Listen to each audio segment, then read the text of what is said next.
My people, let's continue with this second last part of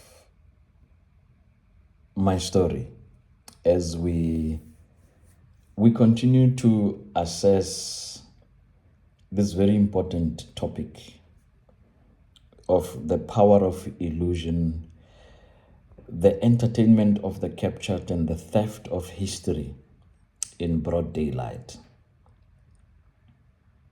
And my objective with this series is to achieve the greatest awakening of our consciousness, our accountability, of reparative justice, and most importantly, the courage for us to leave the circus.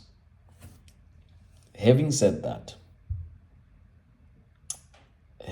all that I've said, allow me to say with equal honesty what I'm not saying, so that we are on the same page. We seem to thrive in misunderstanding, and I want us to avoid that. I'm not calling for hatred. Hatred has never liberated anyone. Hatred consumes both its target and its carrier. I'm not calling for revenge. Revenge has a tendency to produce the very injustices it claims to correct.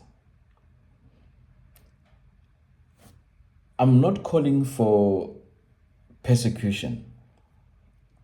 I'm not calling for violence. I'm not calling for the replacement of one unjust system with another.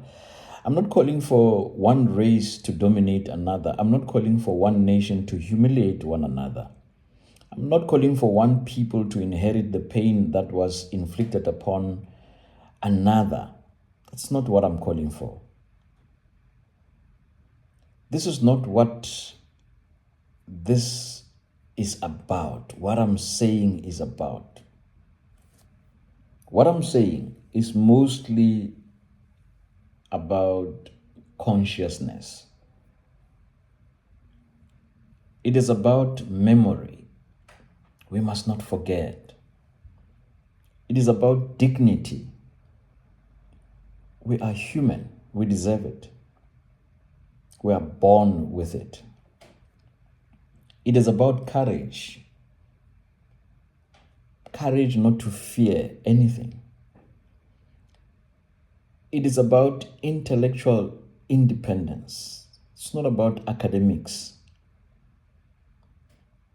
We are born intelligent beings. It is about a people finally refusing to outsource their minds. For perhaps the greatest tragedy of all forms of capture is not the loss of land. It is not the theft of minerals. It is not even the extraction of labor. The greatest tragedy, in as far as I can remember or I can see or I have experienced, it is the successful colonization of the mind. A people who no longer trust their own thinking, a people who fear asking questions, a people who become suspicious of truth, a people who become comfortable with illusion, a people who inherit oppression but eventually defend the institution that oppress them, a people who have become so accustomed to surviving that they forget they were born to live. I'm talking about us, my people. We must reclaim our minds. We must reclaim our curiosity. We must reclaim our ability to think independently. We must reclaim our capacity to study deeply. I'm not saying to be schooled. I'm not saying to be indoctrinated. I'm not talking about classroom stories. We must reclaim our responsibility to teach our children honestly. We must reclaim history. We must hold the pen that writes our story. We must reclaim our humanity. We must stop consuming narratives and begin interrogating them. We must stop worshipping personalities and begin examining systems. We must stop reducing politics to political parties. We must stop reducing justice to slogans. We must stop reducing liberation to elections. We must stop reducing freedom to symbolism. We must stop reducing democracy to periodic voting. We must stop confusing representation with transformation. We must stop confusing access with ownership. We must stop confusing participation with power. My people, most importantly, we must stop expecting others to liberate us. History has taught us a painful lesson. Those who benefit from unjust arrangements rarely volunteer to dismantle those arrangements. Beneficiaries of conquest have historically defended conquest. Beneficiaries of colonialism have historically defended colonialism. Beneficiaries of apartheid have historically defended apartheid. Beneficiaries of extraction have historically defended extraction. Beneficiaries of inherited privilege have historically defended inherited privilege. This is not unique to any race.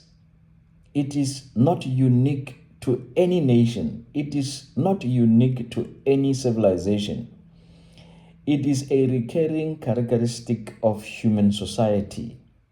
And therefore, conversations about restitution, conversations about restoration, conversation about reparative justice, conversations about historical accountability, all those uncomfortable conversations must not be treated as dangerous conversations.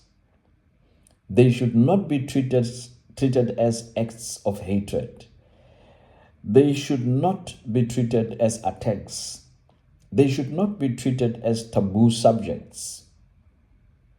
We must never allow ourselves to be manipulated into believing or thinking or accepting otherwise. If societies can openly celebrate inherited benefits, societies should possess the moral courage to openly discuss inherited obligations. If wealth can be inherited, responsibility can also be inherited. If privilege can be inherited, accountability must also be inherited. If pain can travel across generations, justice should also be capable of traveling across generations. Justice can never selectively remember. Justice can never selectively forget. Justice cannot demand silence from those who continue carrying the burden of dispossession. Justice requires honesty. Justice requires memory. Justice requires humility. Justice requires courage. Justice requires societies mature enough to engage difficult conversations without collapsing into hostility. My people, perhaps the time has come for us to recognize ourselves differently, to educate ourselves differently, to build institutions that genuinely answer to ordinary people, to cultivate who fear betraying their conscience more than they fear losing office, to produce scholars who seek truth more than recognition, to nurture religious leaders who liberate minds rather than pacify suffering, to encourage activists who challenge power regardless of whose hands currently hold it, to raise children who are curious, who are courageous, who are historically conscious, who are intellectually independent, who are impossible to manipulate, who are impossible to entertain into submission. For perhaps the emperor's greatest fear has never been rebellion. The emperor's greatest fear is consciousness. The emperor fears memory. The emperor fears people who study. The emperor fears people who organize. The emperor fears people who remember.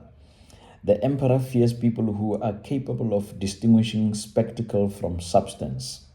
The emperor fears men and women who refuse to surrender their minds.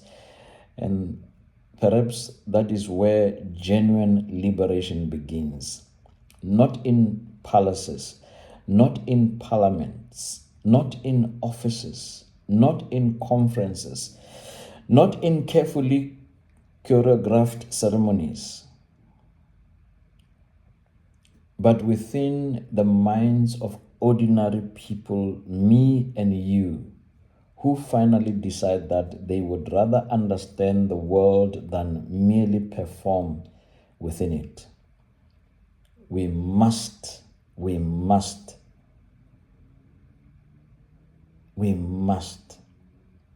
get out of the emperor's circus. Let me take a sip of my tea and I'll come back with my final story of the emperor.